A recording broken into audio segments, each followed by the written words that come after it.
ابھی ابھی آپ بتا رہے تھے آپ کے کیا ہے یہ نیوز ٹوڈے اردو، جی جی اس ہاں، کو 15 لاکھ 20 لاکھ یہ لوگ تو ہم دیکھ نے لیتے ابھی ہیں، شروع کیا ہے اس تو آپ بار کے میں۔ پاس مطلب بہت پیسے ہیں۔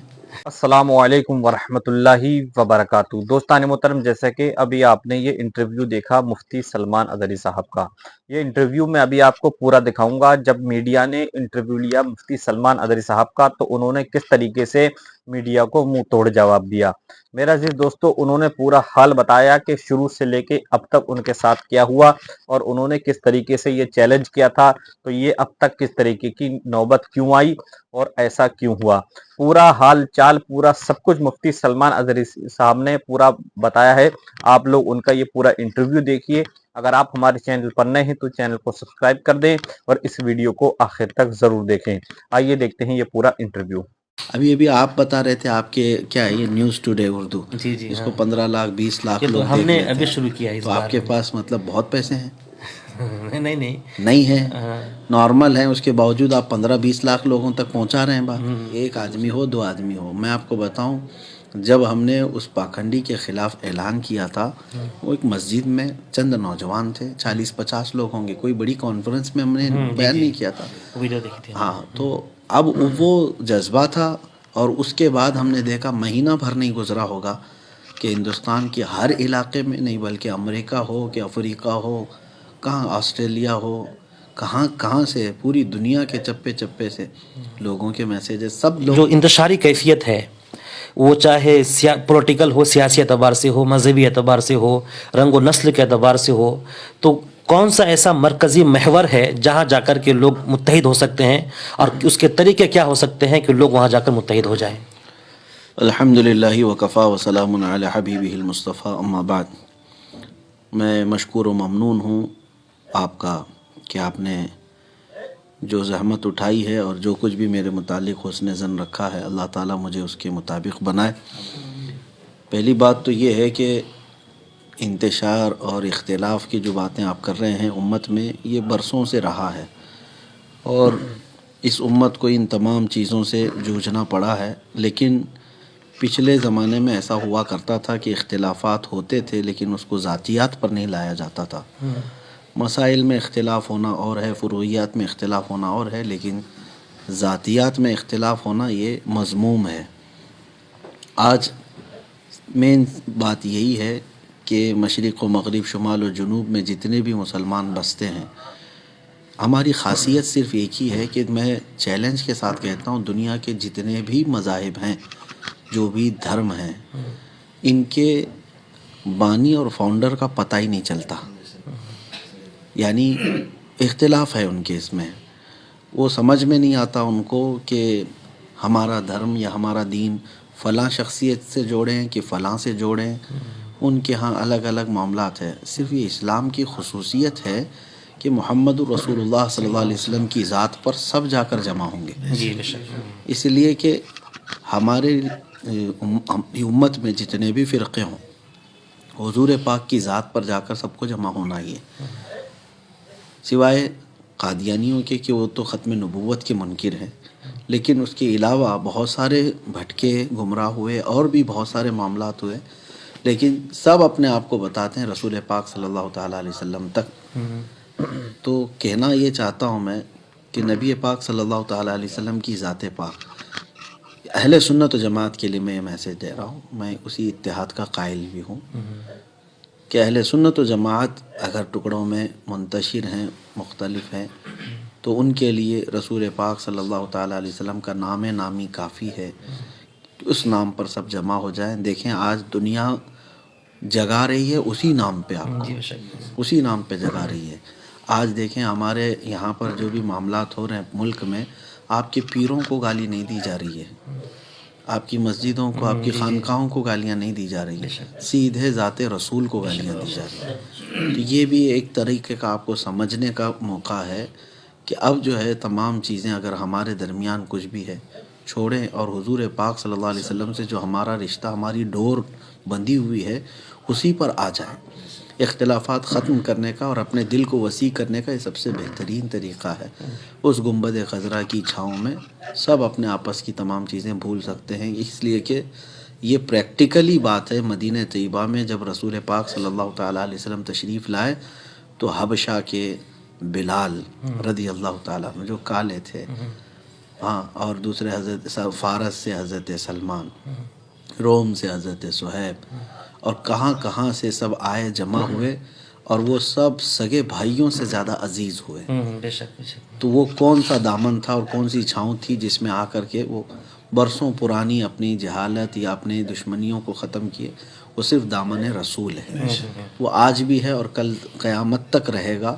ہمارے لیے سب سے بہترین وہی ہے کہ عشق رسول میں ڈوب جاؤ، باقی سب چیزیں آپ بھول جائیں گے. آپ نے ایک آدمی کو نام دیا پاکھنڈی، اور کون ہے آپ نے سمجھ گیا ہوگا. تو اس طرح کی حرکتیں آئے دن لوگ کرتے رہتے ہیں، اور ماشاءاللہ یہ مہم آپ نے جو چھیڑی ہے، کیونکہ جس اسٹیج سے آپ کا خطاب ہوتا ہے تو اس ٹاپک پر آپ لوگوں کو ضرور بیدار کرتے ہیں. یہ تو عوامی سطح پر بیداری ہوئی، اور کچھ اقدامات ہوتے ہیں انتظامی سطح پر، جیسے کہ پولیٹیکل لیڈران ہیں، ایڈمنسٹریشن ہے، یا پھر جو قانونی راستے کی طرف جو راستہ ہموار کرے، وہ ساری چیزیں ہیں. اس طرف آپ کی اب تک کتنی پیش قدمیاں ہوئی ہیں؟ دیکھیے، بہت اچھی چیز آپ پوچھ رہے ہیں کہ صرف پروٹیسٹ کرنا یا عوامی بیداری لانا یہی سب کام نہیں ہے. لا کے میدان میں قانونی اعتبار سے اس پر بھی ہماری کوششیں جاری ہیں.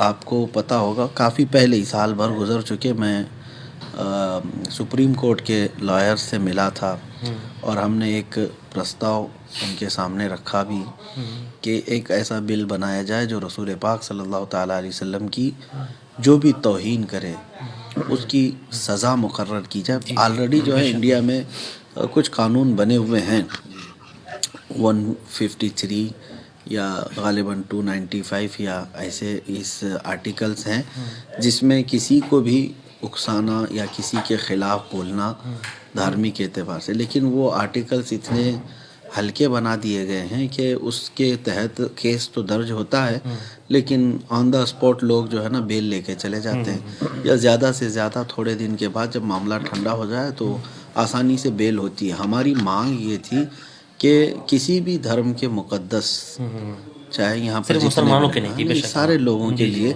کہ ہمیں تو قرآن نے یہی کہا ہے وَلَا تَسُبُّوا الَّذِينَ يَدْعُونَ مِن دُونِ اللَّهِ فَيَسُبُّوا اللَّهَ عَدْوًا بِغَيْرِ عِلْمٍ. اللہ تعالیٰ کا حکم ہے قرآن پاک میں کہ جو دوسرے لوگ ہیں ان کو گالیاں مت دو، ورنہ وہ پلٹ کر کے تمہیں اللہ کو گالیاں دیں گے. ہمارے ہاں تو گالی کا مذہب ہے نہیں. ہاں، لیکن اب آپ جو یہ کہہ رہے ہیں کہ اگر میرا لہجہ سخت ہوتا ہے یا کسی کو ٹارگٹ کر کے میں بولتا ہوں تو یہ اسی وقت جب وہ کتے بھونکتے ہیں تو ہماری ذمہ داری ہے کہ ہم دفاع کریں گے، ہم ڈیفینس کریں گے.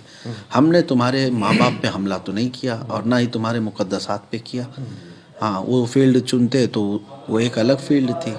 ہم تو ڈیفینس کے لیول پر آج بات کر رہے ہیں. رہی بات یہ جو ہے، ہم نے یہی مطالبہ کیا ہے کہ اس قانون میں اتنی سختی ہو کہ سزا ہو، 10 سال کی سزا ہو جو بھی کرے، جو بھی ان مقدسات کے ساتھ چھیڑ چھاڑ کرے. تو اس سلسلے میں الحمدللہ پیش قدمی بھی ہوتی رہی، وکلا سے بات بھی ہوتی رہی، اور بھی کئی تنظیمیں اس میدان میں کام کر رہی ہیں. اللہ ان کو کامیابی عطا فرمائے. آخر میں چونکہ آپ بہت مصروف ہیں، آخری سوال پوچھوں گا حضرت.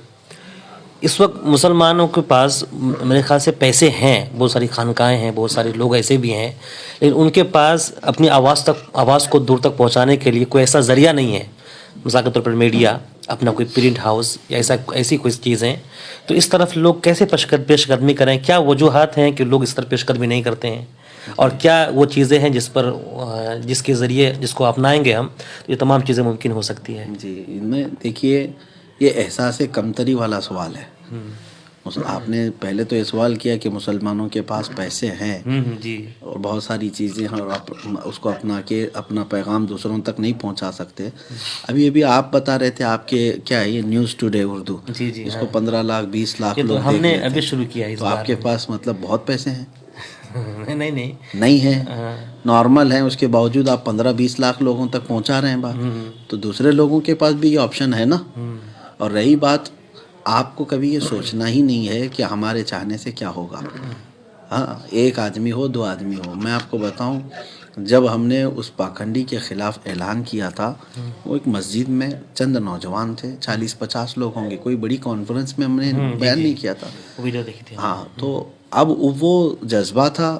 اور اس کے بعد ہم نے دیکھا مہینہ بھر نہیں گزرا ہوگا کہ ہندوستان کے ہر علاقے میں نہیں بلکہ امریکہ ہو کہ افریقہ ہو، کہاں آسٹریلیا ہو، کہاں سے پوری دنیا کے چپے چپے سے لوگوں کے میسیجز، سب لوگوں نے اس کو سنا۔ اس دن مجھے یہ احساس ہوا کہ پکارنا آپ کی ذمہ داری ہے، پہنچانا میرے مولا کی شان ہے۔ آپ اپنے صدق دل سے، سچے جذبے سے آپ آواز اٹھائیے، پہنچے گی چیز۔ اور آج ذرائع بہت ہیں، اب پرنٹ میڈیا اور الیکٹرانک میڈیا کی بات کر رہے ہیں آپ، وہ لے کر کے بھی کیا کریں گے آپ؟ آپ کے لیے کشادہ فیلڈ موجود ہے آج، سوشل میڈیا۔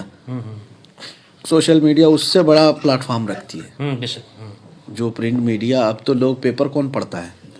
شاید پرانے لوگ پڑھتے ہوں گے، اب اخبار پڑھنا بھی بند ہو گیا، اور news channel, T V media جو ہے وہ کون دیکھتے ہیں؟ وہ بھی زیادہ کم ہو گیا۔ سارے لوگ آج سوشل میڈیا کو دیکھ رہے ہیں، تو وہ پلیٹ فارم تو آپ کے پاس فری میں ہے، اس کے لیے پیسوں کی کیا ضرورت ہے؟ فری میں میدان موجود ہے، آپ اس کو استعمال کر کے اپنی باتیں قوم تک پہنچائیں۔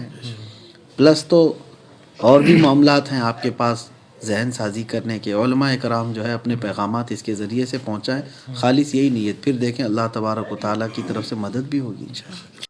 دوستان محترم، جیسے کہ آپ نے یہ انٹرویو دیکھا، کس طریقے سے مفتی سلمان اظہری صاحب کا یہ پورا انٹرویو لیا گیا اور مفتی سلمان اظہری صاحب کو سوالوں میں پھنسانے کی کوشش کی گئی۔ میرا عزیز دوستو، مفتی سلمان اظہری صاحب نے بہت ہی بے باکی کے ساتھ یہ سارے سوالوں کے جواب دیے۔ امید ہے کہ آپ پورا انٹرویو دیکھنے کے بعد آپ سمجھ گئے ہوں گے۔